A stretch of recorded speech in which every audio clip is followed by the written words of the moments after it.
Subscribe कीजिए हमारे channel और प्रेस करें बेल आइकन और पाए हर वीडियो को देखने का मौका सबसे पहले।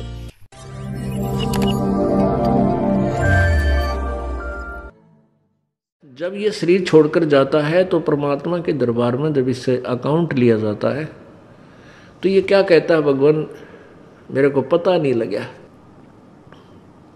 मुझे ज्ञान नहीं हुआ कि मुझे क्या करना चाहिए था, भक्ति करनी चाहिए थी या नहीं थी। तो परमात्मा उलाहने में नहीं रहते, परमात्मा ये भी कसर नहीं छोड़ते। प्रत्येक गांव में, प्रत्येक नगर में, पूरी पृथ्वी पर कोई भी प्राणी ऐसा नहीं जो इस बात से अपरिचित हो भगवान की भक्ति करनी चाहिए, परमात्मा ने याद करो। यानी किसी ना किसी के मुख से उसने अवश्य कहवाया वह भगवान की भक्ति करनी चाहिए, परमात्मा ने याद करवाई। कोई गलती करता है, पाप कर रहा है, भाई भगवान से डर, मालिक ने याद करे।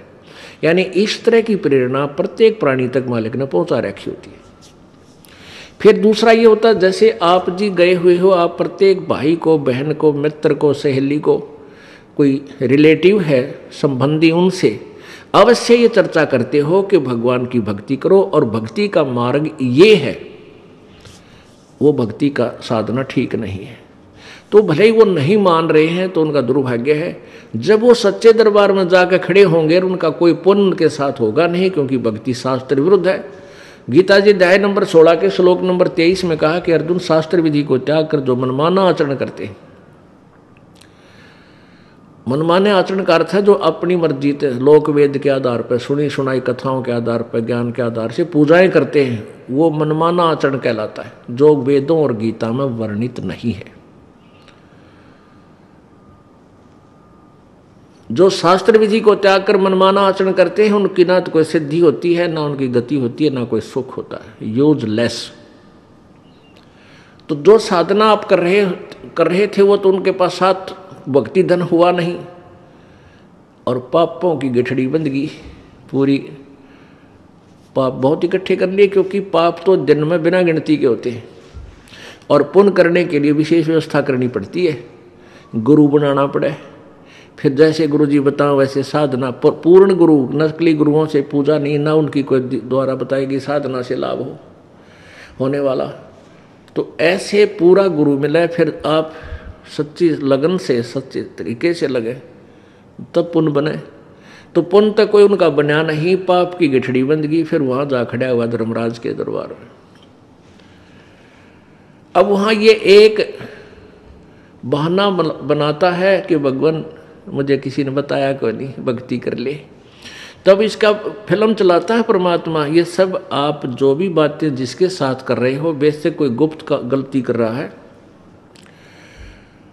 तो वो भी फिल्म बनकर भगवान के दरबार में पहुंच जाती है और एक आपके अंतःकरण में, आपके कंप्यूटर में ऑटोमेटिकली फीड हो जाती है। तो जब ये वहाँ खड़ा होकर ये झूठ बोलता है, बहाना बनाता है, तो परमात्मा इसके कंप्यूटर से जो वहाँ भगवान के दरबार में इसके नंबर का है ऑन कर देता है कि ले देख, ये भक्त तुझे क्या कह रहा है, ये बहन तुझे क्या कह रही है कि भक्ति कर ले, तू क्या कह रहा है, फिर देखेंगे किसने देखा है। ईब के भक्ति करने का टाइम से, बुढ़ा होकर भक्ति करूंगा। और भक्ति तने करी नहीं, बकवाद करता रहा। फिर ये कैसे कह रहा है कि मेरे को किसी ने बताया नहीं।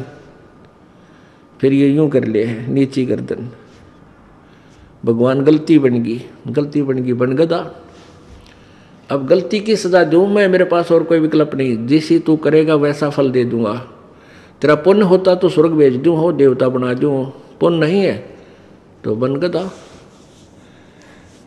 फिर ये कहता माफ करो भगवान, माफ करो परमात्मा। फिर धर्मराज कहता जब तुझे मनुष्य शरीर कभी प्राप्त हो तब तू भक्ति करना भाई, अब कुछ नहीं बना, जाइए। तो जब ये माँ के गर्भ में वहां से जब ये मानव शरीर प्राप्त करके चलता है, वहां के जो देव पुरुष हैं वो भी कहते हैं इस आत्मा को कि भाई तेरा दाव लग गया और ये मनुष्य शरीर बार बार नहीं मिलता, पूरे संत की तलाश करिए। देवता भी पछता रहे हैं कि हमने तो गलती कर दी, हमें भी संत पूरा नहीं मिला, हमारी भी जन्म मृत्यु होगी और कभी मनुष्य शरीर मिलेगा तो पूरे संत न ढूंढाएंगे भाई।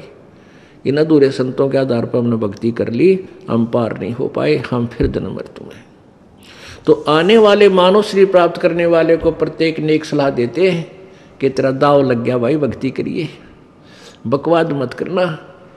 तो वहाँ तो ये बिल्कुल पक्का होका हुआ है, माँ के गर्भ तक इसको याद रहता है। बाहर आते ही फिर ये 3 गुणों के प्रभाव से ये भूल जाता है।